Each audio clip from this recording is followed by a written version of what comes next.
ازيكم يا حلوين؟ عاملين ايه؟ النهارده هنعمل سمك. معايا سمك بولتي وسمك قشر بياض. طبعا بوريهولكوا قبل ما انضفه. طبعا مش هجيب لكم التنظيف، بس بوريكم يعني السمك ده البولتي. ومعايا هنا القشر البياض. احنا بنحب قشر البياض بيبقى طعمه جميل. بعد بقى ما نضفته ونقعته بالملح والخل، هنا هحط معلقه هريسه على قرن فلفل، وبتحط خضره بس انا ما كانش عنده خضره. دقتها ودقت توم وملح وكمون، وعصرت عليه ليمون، وهحشي السمك كده واركنه حاجه بسيطه كده يعني شويه. وبعد كده بعد ما احشيه طبعا هحطه في الدقيق.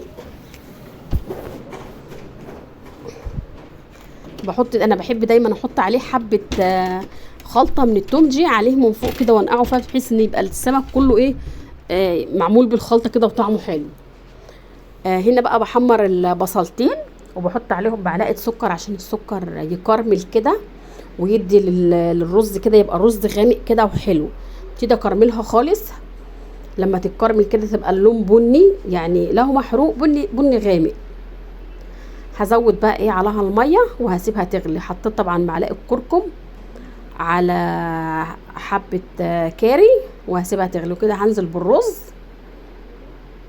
وهسيب بقى لما كده خلاص كده هقلبها وهغطي عليها لغايه ما اديها غلوه واحده، وبعدين هوطي عليها.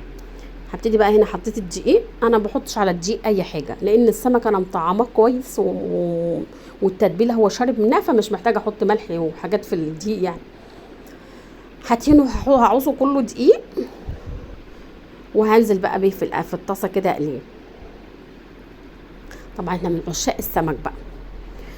عايزاكم بقى يا حبايبي كده تعملوا له لايك، والقناه الصغيره تكبر بيكم.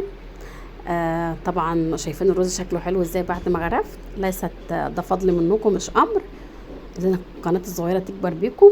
باي باي.